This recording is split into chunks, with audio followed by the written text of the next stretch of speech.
Hello everyone.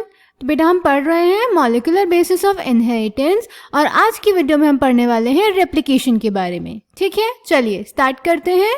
तो बेटा सबसे पहले रेप्लिकेशन होता क्या है, तो हमने सेंट्रल डोग्मा में पढ़ा है replication is the process of formation of DNA from DNA, यानी जब डीएनए से डीएनए बनता है तो उस प्रोसेस को हम बोलते हैं रेप्लिकेशन। अब रेप्लिकेशन कैसे होता है, उसके लिए हमें क्या क्या चाहिए, इसके बारे में हम पढ़ेंगे नेक्स्ट वीडियो में। आज की वीडियो में हम देखेंगे कि वॉटसन एंड क्रिक ने, जिन्होंने हमें डीएनए का डबल हेलिकल स्ट्रक्चर दिया था, उन्होंने रेप्लिकेशन के बारे में क्या बोला और उनकी कही हुई बात को किसने कब और कैसे प्रूव किया एक्सपेरिमेंटली। ठीक है, चलिए स्टार्ट करते हैं। तो बेटा वॉटसन एंड क्रिक ने, जिन्होंने 1953 में हमें डीएनए का डबल हेलिकल स्ट्रक्चर दिया था, उन्होंने ही कहा कि it has not escaped our notice that the specific pairing we have postulated immediately suggests a possible copying mechanism for the genetic material। तो उन्होंने बोला कि डीएनए की डबल हेलिक्स मॉडल में उन्होंने जो स्पेसिफिक पेयरिंग के बारे में बताया, यानी उन्होंने जो बताया कि एडेनिन थाइमिन के साथ बॉन्ड बनाता है, थाइमिन एडेनिन के साथ, गुआनिन साइटोसिन के साथ और साइटोसिन गुआनिन के साथ, ये हमें एक पॉसिबल मैकेनिज्म सजेस्ट करता है about the कॉपिंग of genetic material. तो उसमें उन्होंने क्या सजेस्ट किया कि जो डीएनए के दो स्ट्रैंड्स होते हैं वो सेपरेट हो जाते हैं और एक्ट करते हैं टेम्पलेट की तरह। टेम्पलेट बेटा किसी ऐसे स्ट्रैंड को बोलेंगे जिसको रीड करके कोई नया स्ट्रैंड बनेगा। तो डबल स्ट्रैंडेड डीएनए के दोनों स्ट्रैंड्स सेपरेट हो जाते हैं और एक्ट करते हैं एज टेम्पलेट। और जब ये प्रोसेस कंप्लीट हो जाता है तो हर नए डीएनए में एक पेरेंटल स्ट्रैंड होता है और एक न्यूली सिंथेसाइज्ड स्ट्रैंड होता है, और इस पूरे मैकेनिज्म को बोलते हैं सेमी कंजर्वेटिव डीएनए रेप्लिकेशन। ठीक है, जैसे क्या हो रहा है, सपोज इसको हम थोड़ा डायग्राम की हेल्प से समझते हैं। ये हमारा डबल स्ट्रैंडेड डीएनए है। तो इन्होंने क्या बोला, सबसे पहले क्या होगा, डीएनए के जो दो स्ट्रैंड्स हैं वो एकदम सेपरेट हो जाएंगे। तो इनको सेपरेट कर लेते हैं, एक स्ट्रैंड ये हो गया और दूसरा स्ट्रैंड ये हो गया। अब इन दोनों स्ट्रैंड्स को, ये दोनों स्ट्रैंड्स एज टेम्पलेट बिहेव करेंगे और इन पे एक नया स्ट्रैंड सिंथेसाइज होगा। इस पे ये नया स्ट्रैंड सिंथेसाइज हो गया और इस टेम्पलेट स्ट्रैंड को रीड करके ये नया स्ट्रैंड सिंथेसाइज हो जाएगा। तो अब रेप्लिकेशन के बाद जो यहाँ पे ये दो नए डीएनए मॉलिक्यूल्स बने, एक ये वाला और एक ये वाला, तो इन दोनों में ही एक एक पेरेंटल स्ट्रैंड है और एक एक न्यूली सिंथेसाइज्ड स्ट्रैंड है दोनों में ही। ठीक है, इस पूरे मैकेनिज्म को बोलते हैं सेमी कंजर्वेटिव डीएनए रेप्लिकेशन। समझ में आया? ठीक है, अब इसको जरा हम एनसीईआरटी से रीड कर लेते हैं बेटा। While proposing the double helical structure for DNA, Watson and Crick had immediately proposed a scheme for replication of DNA to quote their original statement, that is as follows: "It has not escaped our notice that the specific pairing we have postulated immediately suggests a possible copying mechanism for the genetic material." ये बात हमें बोली थी Watson and Crick ने in the year 1953, जब उन्होंने DNA का double helical structure model दिया था। ठीक है, the scheme suggested that the two strands would separate and act as template for the synthesis of new complementary strands. तो इन्होंने बोला जो डबल स्ट्रैंडेड डीएनए होता है उसके टू स्ट्रैंड्स सेपरेट कर जाएंगे और एक्ट करेंगे as template for the synthesis of new complementary strands. Complementary strands क्या होता है, ये हमने पढ़ा है कि अगर एक स्ट्रैंड पे सीक्वेंस है ATGC, तो उसके सामने वाले स्ट्रैंड पे A के सामने हमेशा T होगा, T के सामने हमेशा A होगा, G के सामने हमेशा C होगा और C के सामने हमेशा G होगा। इसको बोलते हैं हम कॉम्प्लीमेंट्री स्ट्रैंड्स। तो उन्होंने बोला कि दो स्ट्रैंड्स सेपरेट कर जाएंगे डीएनए के, टेम्पलेट की तरह बिहेव करेंगे और उन पे कॉम्प्लीमेंट्री स्ट्रैंड सिंथेसाइज होंगे। So after the completion of replication, each DNA molecule would have one parental and one newly synthesized strand.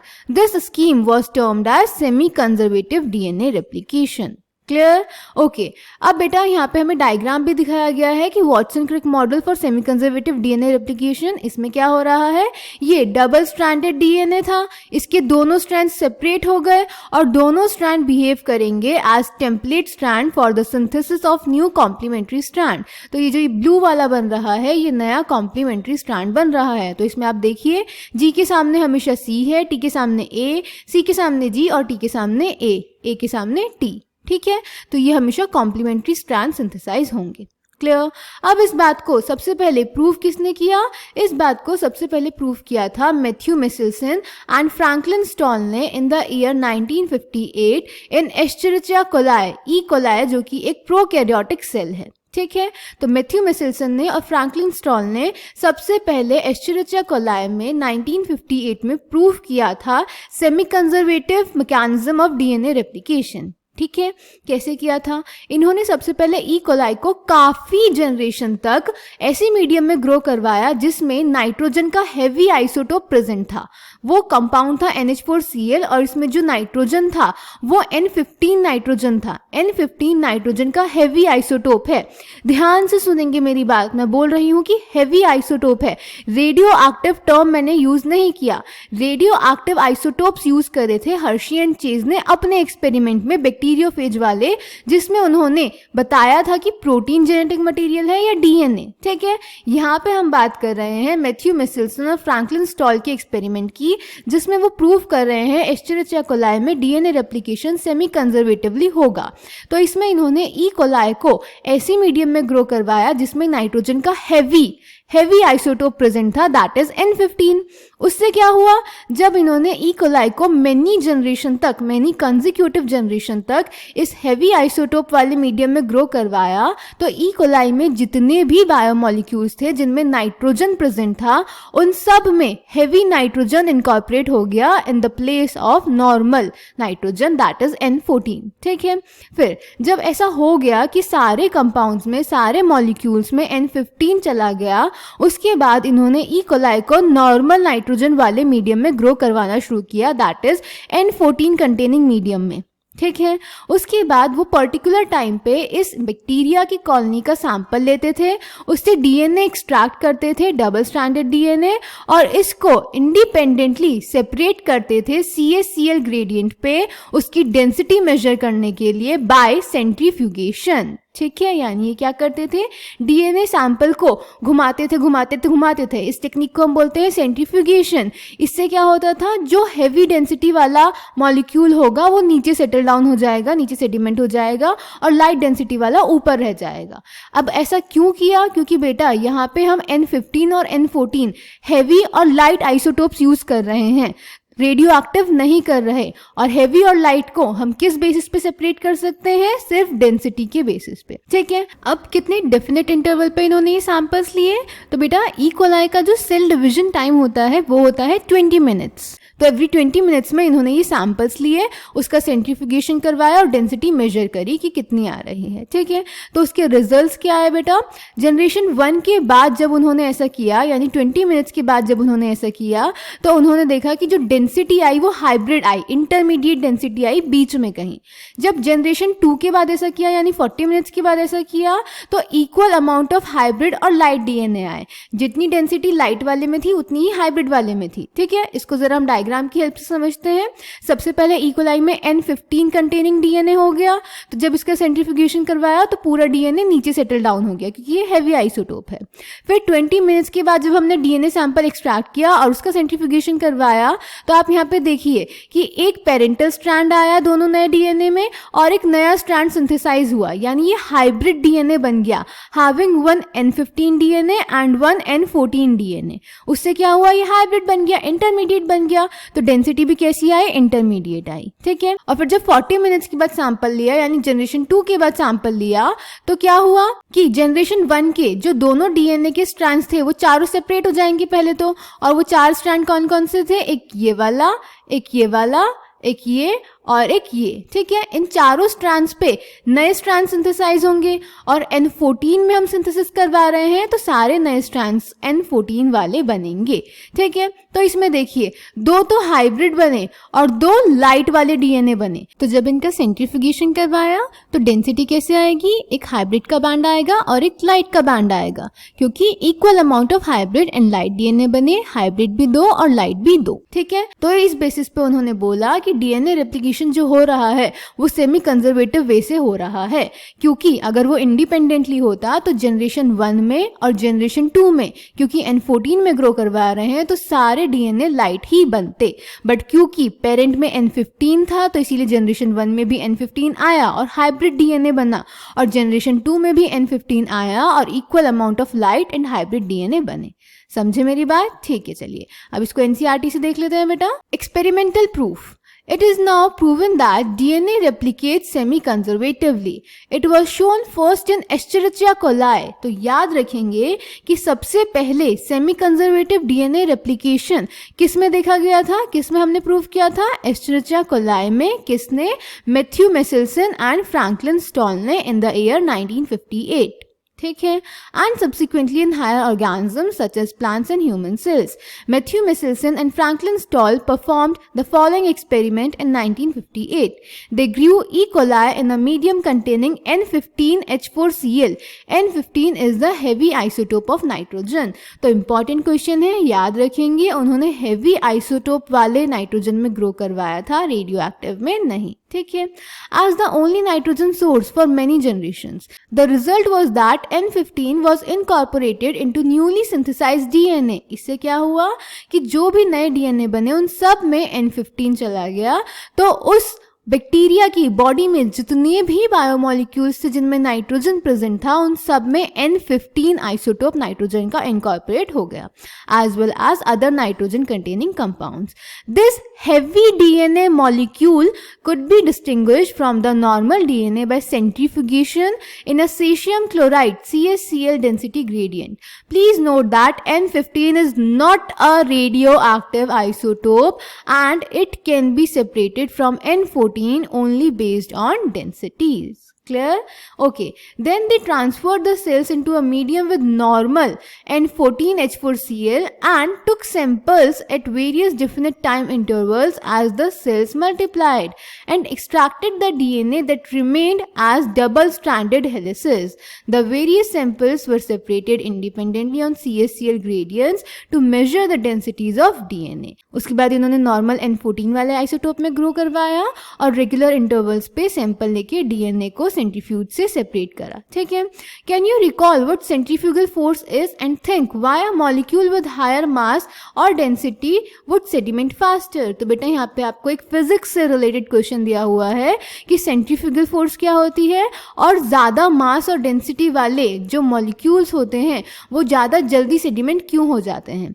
तो ये आप लोगों ने फिजिक्स में पढ़ा होगा क्लास 11th में, लॉज ऑफ मोशन में, उस चैप्टर में आपको पढ़ाया जाता है इसके बारे में, तो आप वहां से रिकॉल कर सकते हैं। ठीक है, ये टोटली फिजिक्स रिलेटेड क्वेश्चन है। ओके, चलिए आगे चलते हैं। The results are shown in figure 5.7। ये है हमारा फिगर जो अभी हमने खुद से ड्रॉ करके समझा। इसमें क्या हो रहा है, डीएनए का सेपरेशन करा रहे हैं bye centrifugation.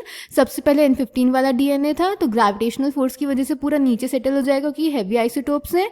20 minutes first generation में क्या होगा, जो डीएनए बनेगा वो हाइब्रिड होगा क्योंकि एक पेरेंटल स्ट्रैंड आएगा और एक नया सिंथेसाइज होगा, तो दो हाइब्रिड डीएनए मॉलिक्यूल्स बन जाएंगे, तो हाइब्रिड डेंसिटी होगी, इंटरमीडिएट डेंसिटी होगी। और जनरेशन 2 में equal number of hybrid and light DNA बनेंगे, तो हमारे पास लाइट वाला बैंड भी आएगा और हाइब्रिड वाला भी। ठीक है, thus the DNA that was extracted from the culture one generation after the transfer from N15 to N14 medium, that is after 20 minutes. क्यों? क्योंकि E. coli divides in 20 minutes, had a hybrid or intermediate density. DNA extracted from the culture after another generation, that is after 40 minutes, second generation, was composed of equal amounts of this hybrid DNA and of light DNA. Clear, यही मैंने अभी आपको समझाया। ठीक है, उसके बाद बेटा हमें एक क्वेश्चन दिया हुआ है कि if E. coli was allowed to grow for 80 minutes, then what would be the proportions of light and hybrid densities DNA molecule। अभी इन्होंने सिर्फ 40 मिनट्स के लिए ग्रो करवाया, अब हमें ये 80 मिनट्स तक बोल रहा है कि अगर अबव DNA मॉलिक्यूल को 80 मिनट्स तक ग्रो करवाएंगे तो क्या प्रोपोर्शन होगा लाइट और हाइब्रिड डेंसिटी वाले DNA का। ठीक है, तो बेटा मैथ्यू मेसेल्सन और फ्रैंकलिन स्टॉल ने N15 वाला डीएनए लिया था, तो ये ग्रीन कलर से हम रिप्रेजेंट कर रहे हैं N15 डीएनए को। ठीक है, अब फर्स्ट जनरेशन के बाद यानी आफ्टर 20 मिनट्स क्या होगा, जो ये दोनों स्ट्रैंड्स हैं ये सेपरेट हो जाएंगे और इन पे लाइट नाइट्रोजन वाला N14 वाला डीएनए बन जाएगा। ठीक है, चलिए अब देखते हैं कि 40 मिनट्स के बाद क्या होगा, यानी सेकेंड जनरेशन में क्या होगा। तो सेकेंड जनरेशन में ये चारों स्ट्रैंड्स जो होंगे चारों सेपरेट हो जाएंगे, 2 ग्रीन वाले हैं इसमें और 2 येलो वाले हैं। अब जो नए बनेंगे वो येलो वाले ही बनेंगे, यानी लाइट वाले बनेंगे। तो इन सब के आगे एक एक स्ट्रैंड हम ऐड कर देते हैं ताकि वो हमारा नया स्ट्रैंड बना है। ठीक है, अब देखते हैं कि नेक्स्ट 20 मिनट्स के बाद क्या होगा, यानी 60 मिनट्स में क्या होगा। 60 मिनट्स में हमारी थर्ड जनरेशन बन जाएगी। तो वापस से ये स्ट्रैंड सेपरेट करेंगे। तो सबसे पहले जो हैवी वाले हैं उन्हें सेपरेट कर देते हैं, फिर इनके आगे लाइट वाले बना देते हैं। इसका लाइट ये हो जाएगा, ये दोनों सेपरेट हो जाएंगे तो 2 ये हो जाएंगे, ये दोनों सेपरेट होंगे तो ये हो जाएंगे और इसका लाइट यहाँ पे आ जाएगा। इन सब के सामने लाइट स्ट्रैंड सिंथेसाइज होगा तो सबके सामने लाइट स्ट्रैंड ड्रॉ कर देते हैं। ठीक है, अब बचे हमारे लास्ट 20 मिनट्स, यानी टोटल 80 मिनट्स के बाद बनेगी जनरेशन 4। तो उसमें भी सबको सेपरेट कर देते हैं। 2 होंगे हमारे ये ग्रीन वाले और अब लाइट वालों को हम सेपरेट करना स्टार्ट करते हैं। इसका लाइट ये हो जाएगा, इसके 2 ये बना दिए हमने, देन थर्ड वाले के 2 ये हो गए, फोर्थ के 2 ये हो गए, देन फिफ्थ के 2 यहाँ पे बना देती हूँ। अब 6th के लिए जगह नहीं है तो बेटा मैं आगे बना रही हूँ। देन अगेन 7th के ये हो जाएंगे और 8th वाला हमारा हाइब्रिड था तो इसका लाइट भी हम इधर आगे बना देते हैं। इन सब के सामने लाइट स्ट्रैंड सिंथेसाइज हो जाएगा तो सबके सामने हम लाइट स्ट्रैंड सिंथेसाइज कर देते हैं। ठीक है, अब हमें निकालने हैं प्रोपोर्शंस। तो हम इस जनरेशन 4 में काउंट कर लेते हैं कि हमारे पास लाइट डीएनए कितने आए हैं और हाइब्रिड डीएनए कितने आए हैं और टोटल डीएनए कितने आए हैं। तो लिख लेते हैं सबसे पहले total DNA. Total DNA molecule कितने हैं, काउंट कीजिए, 1 2 3 4 5 6 7 8 9 10 11 12 13 14 15 16। तो टोटल डीएनए मॉलिक्यूल्स आर 16। इसमें से लाइट वाले कितने हैं वो देख लेते हैं, 1 2 3 4 5 6 7 8 9 10 11 12 13 14। और हाइब्रिड डीएनए कितने हैं, 1 2। अब इनके प्रोपोर्शंस निकाल लेते हैं। तो प्रोपोर्शन ऑफ लाइट डीएनए कितना हो जाएगा, कितने हैं लाइट डीएनए, 14 आउट ऑफ 16। ठीक है, इसको अगर हम सॉल्व करेंगे तो 2 7 जा 14 एंड 2 8 जा 16, तो 7/8। और प्रोपोर्शन निकाल लेते हैं हाइब्रिड का। So proportion of hybrid DNA is equals to, कितने हैं हाइब्रिड डीएनए, 2 और टोटल डीएनए कितने हैं हमारे पास 16, तो ये कितना आ जाएगा 1/8। ठीक है, तो इस प्रोपोर्शन में हमारे लाइट और हाइब्रिड डीएनए बनेंगे after 80 minutes, that is in 4th generation. ऐसे ही आपके पास और क्वेश्चंस भी आ सकते हैं। तो आपको कुछ नहीं करना, बस डीएनए स्ट्रैंड्स को सेपरेट करके नए सिंथेसाइज करने हैं और उनको काउंट करके अकॉर्डिंगली प्रोपोर्शंस आप कैलकुलेट कर लेंगे। ये बोर्ड एग्जामिनेशन में भी क्वेश्चन पूछा जा चुका है, समझ गए। चलिए अब सिमिलर चीज बेटा कि यूकैरियोट्स में भी सेमी कंजर्वेटिव मेथड से ही रेप्लिकेशन होता है, प्रूव किया था टेलर और उसके कलीग्स ने in the year 1958 in the plant Vicia faba, जिनको हम फाबा बीन्स भी बोलते हैं या फिर ब्रॉड बीन्स भी बोलते हैं। ठीक है, इन्होंने प्रूव किया था कि क्रोमोसोम्स में भी डीएनए सेमी कंजर्वेटिवली ही रेप्लिकेट करता है। Okay, very similar experiments involving the use of radioactive thymidine. अच्छा, ये चीज भी इसमें लिख लेंगे कि ये जो इन्होंने प्रूव किया था वो प्रूव किया था रेडियो एक्टिव थाइमिडीन को यूज करके, by using radio active thymidine. ठीक है, तो बेटा इसीलिए हमेशा क्लास अटेंड करने के बाद, नोट्स बनाने के बाद एनसीईआरटी रिवाइज करना जरूरी होता है, क्योंकि बहुत बार ऐसा पॉसिबल है कि आपने नोट्स बनाए और कोई एक पॉइंट छूट गया, तो वो पॉइंट सेकेंड रीडिंग में, थर्ड रीडिंग में आप लिख सकते हैं। ठीक है, so very similar experiments involving use of radioactive thymidine to detect distribution of newly synthesized DNA in the chromosomes was performed on Vishya faba, that is faba beans, by Taylor and colleagues in 1958. The experiments proved that the DNA in chromosomes also replicate semi-conservatively. ठीक है, तो आज की video में हमने क्या जाना कि जो डीएनए रेप्लिकेशन है वो सेमी कंजर्वेटिव वे में होता है, यानी डबल स्ट्रैंडेड डीएनए के दोनों स्ट्रैंड सेपरेट हो जाते हैं और टेम्पलेट की तरह एक्ट करते हैं और उन पे एक नया डीएनए स्ट्रैंड सिंथेसाइज होता है। तो जो नए डीएनए मॉलिक्यूल बनते हैं उनमें एक पेरेंटल स्ट्रैंड होता है और एक टेम्पलेट स्ट्रैंड होता है। ठीक है, नेक्स्ट वीडियो में हम पढ़ेंगे बेटा कि ये रेप्लिकेशन कैसे होता है, रेप्लिकेशन कराने के लिए हमें क्या क्या चीजें चाहिए। ठीक है, तब तक इसको आप ध्यान से पढ़ेंगे, प्रॉपरली अपने नोट्स बनाएंगे, एनसीईआरटी रीड करेंगे और कोई भी डाउट होगा तो कमेंट सेक्शन में पूछ सकते हैं। Thank you.